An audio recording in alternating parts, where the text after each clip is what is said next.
bah, ça tourne, hein. On peut y aller. Bon, Tristan Banon, bonjour. On vous interviewe pour un petit problème que vous auriez rencontré avec Dominique Strauss-Kahn. Les faits remontent à 2001. Vous faites... problème, gentil. On va commencer gentiment. Vous faites un ouvrage d'entretien. Est-ce que vous pouvez nous dire deux petits mots simplement sur cet ouvrage et dans quel cadre vous avez voulu interviewer Dominique Strauss-Kahn? À l'époque, je faisais un livre qui s'appelait Erreurs avouées au masculin. Mon concept était aller voir des hommes, tous ayant réussi, et tous, ça ne tombera pas plus bas. Et tous, enfin, c'est important à dire d'ailleurs que je respectais et que j'admirais tous dans leur domaine. Donc a priori des hommes avec lesquels j'étais plutôt d'accord. Disons qu'en ce qui concerne Dominique Strauss-Kahn, j'ai une mère élue socialiste pour strauss-kahnien, j'ai toujours été plus ou moins d'accord avec ce qu'il pensait, donc je tiens tout de suite à dire qu'il ne s'agit pas de faire une cabale contre Dominique Strauss-Kahn. Je partageais plutôt son opinion, et donc il s'agissait d'aller les voir et de leur demander de me raconter la plus grosse erreur de leur vie, partant du principe que l'erreur démontre plus que la réussite. Donc voilà, je me suis dit, je vais faire une espèce de compilation d'erreurs et voilà, voir ce qu'il en sort. Vous l'avez rencontré plusieurs fois? Je l'ai rencontré deux fois. Je l'ai rencontré deux fois, une première fois à l'Assemblée nationale, et une deuxième fois là où j'ai eu le problème qui vous occupe à une adresse qu'il m'avait donnée. Donc ce deuxième entretien s'est déroulé où exactement? Enfin, sans situer l'adresse, quel est le cadre? On est hors de l'Assemblée nationale? Hors de l'Assemblée nationale, dans un appartement qui se trouve plus ou moins derrière l'Assemblée, entre l'Assemblée nationale et Montparnasse. D'accord, donc c'est un logement privé? Oui. D'accord. Qui a choisi ce lieu pour cette deuxième entrevue? C'est lui. Rapidement, qu'est-ce qui s'est passé? Rapidement, ça s'est mal passé. Rapidement, on dit tout et n'importe quoi sur ce qui s'est passé ce jour-là. Tout est ressorti suite à la vidéo du dîner d'arbitrage à Strasbourg, que vous avez ressorti d'ailleurs. Et c'est quoi je tiens à préciser, contrairement à ce qu'on a pu dire et ce que j'ai pu lire sur internet et ailleurs, que ce n'est pas moi qui ai ressorti cette vidéo pour vous faire de la publicité, puisque vous êtes bien placé pour savoir que c'est vous qui avez sorti cette vidéo et que c'est sûrement pas moi qui vous l'ai envoyée. Par rapport à ce qui se dit autour de tout ça, j'ai beaucoup réfléchi depuis 5 jours. J'ai très peu dormi depuis 5 jours. Et je me suis dit que c'était pas mon métier de parler et que j'allais arrêter de laisser dire tout et n'importe quoi sur ce qui s'est passé ce jour-là et que je vais écrire. Parce que c'est mon métier quand même, je commence à être romancière. Et avant tout, et donc je vais écrire sur ce qui s'est passé, ce qui s'est mal passé. Je ne sais pas quelle forme ça prendra, je ne sais pas si ça sera un communiqué, si ça sera un article, si ça sera un livre, si ça sera autre chose. Qu'importe, j'écrirai, chacun fera ce qu'il veut, et au moins ce sera, si ce n'est quelque chose d'intéressant, en tout cas ça sera la vérité. Maintenant, si ça n'intéresse pas certaines personnes, c'est que ce genre de fait n'intéresse pas certaines personnes, c'est possible. Mais en tout cas, ce sera ce que j'ai à dire. Okay. Comment vous caractériseriez l'attitude de Dominique Strauss-Kahn à votre égard quand même? Est-ce que c'est une tentative de séduction? Est-ce que ça va au-delà? Ça va au-delà, évidemment. C'est pareil, j'ai lu beaucoup de bêtises disant qu'on peut être impressionné plus que de raison par de la drague un peu possible ou peut-être maladroite de la part de personnalités connues. Pas quand on est journaliste et pas quand on est une femme en France, journaliste. On sait ce que c'est que la drague un peu possible de personnalités connues ou inconnues, très connues ou pas connues du tout. En l'occurrence, je pense que la personne dont on parle a un problème que beaucoup de journalistes connaissaient depuis longtemps, et ça je le sais parce que j'ai eu affaire à beaucoup de journalistes qui le savaient. Maintenant je pense que c'est un problème grave que cette vidéo du reste ne reflète pas du tout dans la façon dont elle est montrée et dont elle s'est déroulée d'ailleurs, si je ne reviens pas du tout là-dessus. Il faut voir que cette émission, 93 Faubourg et le dîner de Thierry Ardisson, c'est une émission qui se passe le soir, qui est dans un contexte assez festif, on boit du champagne, enfin le but n'est pas de faire pleurer dans les chaumières. Moi, quand Thierry Ardisson me lance sur ce sujet-là, il ne s'agit pas de plomber l'ambiance de tout le monde. Voilà, donc effectivement, je le raconte avec un air assez, voilà, sur le ton potache, etc. Il est intéressant de mentionner que personne ne pousse des cris d'effroi en disant que quelle horreur, qu'est-ce que tu racontes là. Donc chacun en tirera les conclusions qui s'imposent. Tout ce que je sais, c'est que, contrairement à ce qu'on peut croire quand on voit cette vidéo, ce qui s'est passé a été très difficile à vivre. Que je souhaite à personne de vivre les mois de psychanalyse qu'il faut derrière pour s'en remettre. Voilà. Donc visiblement, à l'époque, votre réaction suite à ce qui s'est passé, c'est pas une réaction de il s'est passé une petite bricole il y a des conséquences? Non, d'ailleurs j'ai pu lire aussi, oui, il y a forcément des conséquences. Il y a des conséquences sur son rapport aux hommes pendant les mois qui suivent. Il y a des conséquences sur le fait qu'on se remet en cause soi-même, parce que je ne suis pas moi-même psychanalyste, mais bon, forcément, on se demande ce qu'on a pu faire mal, ce qu'on a pu laisser croire, ce qu'on a pu... Bon, bien sûr qu'il y a des conséquences, qui restent, il y en a qui s'en vont petit à petit. Il y a évidemment des conséquences. On ne sort pas indemne de ce genre de choses, c'est évident. À l'époque, vous en avez parlé à quelqu'un, juste après? Juste après, non. Parce que juste après, j'étais persuadée que personne ne me croirait. Mais très vite, j'ai des amis qui m'ont fait parler parce qu'ils ont bien vu que j'avais pas un comportement normal et que j'étais pas bien. Ça se voit quand quelqu'un est traumatisé par quelque chose. Et encore une fois, il ne s'agit pas de faire pleurer dans les chaumières. Il se trouve que, contrairement à ce qu'on peut croire, je n'ai pas décidé de ressortir ça. Je n'avais pas envie de ce genre de publicité. Franchement, je m'en passerais bien. Et que tous ceux qui lisent, dont j'ai pu lire les commentaires sur internet et qui disent que c'est pour faire vendre des livres, qu'ils aillent voir si ça fait vendre un seul roman, ce genre d'histoire. Moi, j'ai jamais vu. Donc, s'il s'agissait de me faire de la publicité, franchement, je suis pas douée. Donc, non, il se trouve que maintenant que c'est ressorti, voilà, c'est ressorti par le biais, ça a été repris, ça a été. Bon, bah, tu peux bien poser des questions à ce sujet-là, donc j'en parle, mais d'ailleurs, je vais arrêter de vous parler, je vous dis, écrire, ça me permettra d'exulter et de mettre les choses au point et que peut-être d'autres personnes qui ont eu ce genre de problème puissent voilà, se mettre là-dedans. Mais non, c'est évidemment pas facile. Ça a eu des répercussions sur votre vie à l'époque, personnelle et professionnelle? Professionnel énormément, personnel énormément. Professionnel oui, parce que on parle de personnes qui ont une influence. Et personnel aussi, parce que s'ensuit un désert au niveau de la vie, de ma vie intime, parce que vu que je ne voulais plus qu'on m'approche forcément, hein, voilà, mais ça à la limite c'est réglé entre moi et moi, pour ce qui est du personnel, et le professionnel ça a été réglé entre moi et mon banquier. D'accord. Mais bon, c'est effectivement, il y a beaucoup de possibilités de collaboration dans ces cartes quand il nous est arrivé ce genre de choses. Forcément. Dans un livre qui s'appelle Sexus Politicus, on peut lire que votre mère, qui est une élue socialiste, a eu l'occasion de s'en expliquer avec Dominique Strauss-Kahn, et que ce dernier avait invoqué une banale tentative de séduction.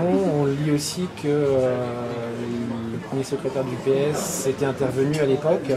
Est-ce que votre mère a joué un rôle dans cette histoire après? Le seul rôle, je ne sais pas ce qu'ils se sont dit entre eux, moi j'y étais pas, et de même que j'ai pas envie qu'on colporte des reproches sur moi, je n'ai pas colporté sur les discussions de ma mère et de cet homme, puisque je n'étais pas là, que ma mère je ne vis pas avec, et que c'est elle qu'il faudrait poser la question.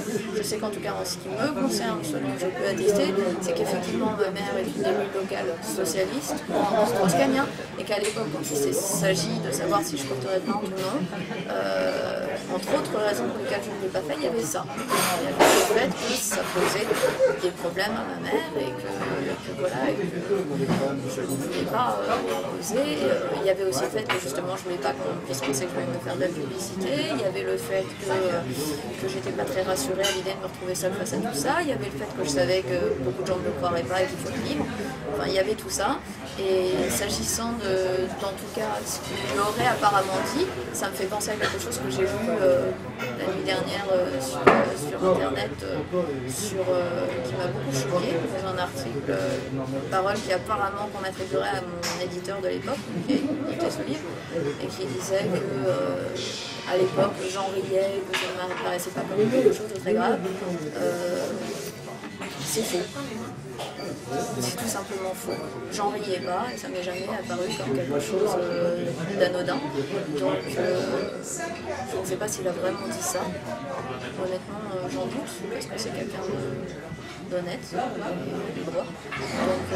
Donc voilà, pour lequel j'ai beaucoup de respect. Donc, en tout cas, s'il l'a dit, il a pas dit un truc comme ça. Ça me paraît étonnant. Donc vous confirmez bien qu'à l'époque, vous n'avez pas atténué les faits. Au moins dans les conversations que vous avez pu avoir avec votre éditeur. Vous essayez de réagir par rapport à ces propos sur le poste. Non, honnêtement, ce serait faux de ma part de dire que je me souviens des conversations dans le détail. On parle de quelque chose qui remonte quand même, mais j'ai pas l'impression, dans mon souvenir, j'ai pas l'impression d'avoir atténué les faits quand j'en ai parlé. Maintenant, j'en ai sans doute pas rajouté non plus je vous dis, moi, le pathos, c'est pas mon truc. Je suis sûre, c'est évident, je n'ai pas débarqué dans une vie en pleurant. Ça, on est tous d'accord. C'est pas du tout mon truc. Donc voilà, alors peut-être que je l'ai raconté avec le détachement de quelqu'un qui n'a pas envie de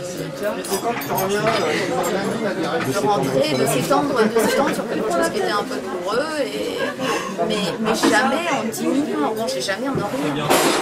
C'est pour ça que cette histoire m'a jamais fait rire. En 2007, vous parlez de cette histoire chez Thierry Ardisson. Pourquoi vous en reparlez plusieurs années après? J'en reparle parce que Thierry Ardisson me lance sur le sujet, que justement on est plusieurs années plus tard et que peut-être aussi j'ai été choquée par cette sorte d'omerta généralisée de la presse qui a toujours été au courant et qui s'est toujours tue. Et parce que je vous dis, parce qu'on est dans le contexte d'un dîner qui est alcoolisé, qui est tout ça, et que l'alcool aidant, et ben on dit la vérité. Alors on l'a dit de façon peut-être trop gaie, trop festive, trop ce qu'on veut, mais voilà, on sait tous comment on est quand on a un peu bu, et ben on dit la vérité. Voilà, et on fait plus vraiment attention à ce qu'on risque, à ce qu'on risque pas. Voilà. Donc c'est bien une histoire qui, quelque part, est connue, au moins dans le milieu journalistique de Paris, et qui ne ressort pas comme un cheveu sur la soupe. Non seulement elle est connue dans le milieu journalistique de Paris, mais il n'y a pas que la mienne qui est connue dans le milieu journalistique de Paris. Il y a tout un tas de problèmes du même genre qui sont connus dans le milieu journalistique. Moi, j'en reviens pas de l'hypocrisie généralisée autour de cette histoire. J'en reviens pas. Je suis désolée, quand je mets des choses sur Internet, pourquoi j'aurais pu ressortir, je vais le faire. Et si ça me donnait pas envie de pleurer, ça me donnerait envie de à l'époque, par un journaliste dans le privé, mais c'est pour de remettre ma parole en doute tellement il savait que c'était vrai. En 2009, pourquoi vous n'avez pas parlé de ça? C'est ce que je disais tout à l'heure. Ma mère, la peur d'avoir une étiquette, la volonté qu'on n'imagine pas que j'ai voulu faire de la pub. toutes ces raisons ensemble, la frousse, le manque de courage, tout ça mélangé. La jeunesse. Vous avez entendu parler d'autres personnes qui auraient vécu une histoire similaire? Vous en connaissez? Je ne les connais pas personnellement, mais certaines, je connais leur nom et j'ai entendu beaucoup d'histoires. J'ai lu une interview pareil cette nuit de Thierry Ardisson sur RMC, qui dit lui-même, c'est arrivé à des dizaines d'amis à moi, je ne sais pas combien il dit exactement, 10 ou 15, qu'importe. J'en ai croisé 1000 des personnes comme ça qui me disent c'est arrivé à plein d'amis à moi. Alors bien sûr, c'est l'histoire de l'homme qui a vu la bête, mais au bout d'un moment, quand beaucoup d'hommes ont vu beaucoup d'hommes qui ont vu beaucoup de bêtes, on peut dire qu'il y avait peut-être une bête quelque part. À votre connaissance, il y a déjà eu des plaintes qui ont été déposées ou pas? Je ne sais pas. Vous ne savez pas? Vous, est-ce que vous souhaitez porter plainte aujourd'hui? Je ne sais pas du tout quelles vont être les suites légales qui vont être données, parce que moi j'ai vécu tout ça de très loin à la campagne, c'est-à-dire que là où on se parle, tout ça, cette espèce de buzz médiatique dure depuis quelques jours, et moi j'ai tout découvert cette nuit. J'étais dans le fin fond de ma campagne en train d'écrire mon prochain roman. Et sans internet, avec un téléphone qui passait accroché à une fenêtre. Donc voilà, vous êtes bien placés pour le savoir parce que quand je vous ai eu au téléphone, ça passait très très mal. Quand les journalistes que j'ai eu au téléphone, on a eu du mal à se rappeler. Et donc à fortiori, j'ai pas eu de conseil juridique. Voilà, donc je sais pas du tout ce qui va être à ce niveau-là. Vous l'envisagez éventuellement? Oui, je l'envisage. Je l'envisage, mais je ne sais pas du tout si ça va se faire. Ni si je ne suis pas juriste, je ne sais pas du tout quels sont les délais de prescription, je ne sais pas du tout. Je sais que dans ce genre d'histoire, c'est parole contre parole, et voilà, donc je ne sais pas. Ok. Est-ce que vous avez subi des pressions à l'époque? J'ai pas subi pression en tant que telle. J'ai eu beaucoup de gens qui m'ont dit on sait que c'est vrai, mais enterrer l'affaire parce que c'est tout ce qui est à gauche. C'est vrai qu'à l'époque, il était la seule chance de la gauche. Et je continue de penser que c'est un homme qui, politiquement, est tout à fait valable. La vraie question qu'il faut se poser maintenant avec ce qui se passe, c'est, moi en tout cas, en dehors, au-delà de mon problème à moi, c'est que c'est donc un travers qui est connu tous depuis très longtemps. Donc c'est quelqu'un qui met un très haut poste, qui a un talon d'Achille, qui a en fait un talon de Priape qui est énorme. Est-ce qu'on prend le risque de mettre à des postes aussi importants des gens qui sont atteignables, sur lesquels on peut faire pression dès lors que tout le monde, quand tout le monde connaît votre talon d'Achille, vous devenez très atteignable, donc on peut vous manipuler, donc on peut faire pression sur vous. Donc c'est aussi le problème qu'il faut se poser en maintenant à des postes aussi importants. Depuis la semaine dernière, donc depuis qu'on a sorti notre premier papier, il y a des gens qui vous ont appelé pour vous dire, pour essayer de vous dire non, on ne va pas plus loin. Énormément. Donc, et il y en a aussi. Et il y en a aussi dans un sens comme dans l'autre. C'est-à-dire que dans ce genre de cas, la personne qui n'a pas d'avis n'existe plus. Je sais pas, une personne, même très éloignée du sujet, qui m'a dit je sais pas quoi te dire. C'est marrant à quel point tout le monde fait pression dans un sens ou dans l'autre. Il faut absolument que tu ailles jusqu'au bout, ou il faut tout arrêter, il faut faire très attention. Voilà. Je sais que j'ai été très choquée parce que j'ai eu aussi certains journalistes, certaines journalistes au téléphone, avec qui j'ai répondu comme je le fais avec vous, j'espère, de façon honnête et droite, et qui ont fait des papiers qui ne l'étaient pas.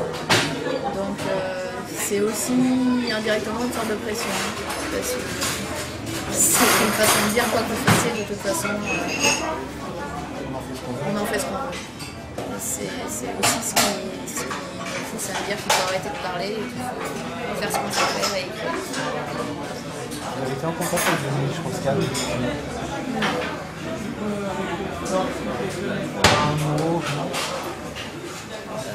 Dans l'année qui a suivi, je l'ai croisé une ou deux fois en brasserie, mais ça a duré le temps d'un regard. Mais non, on ne s'est pas reparlé depuis.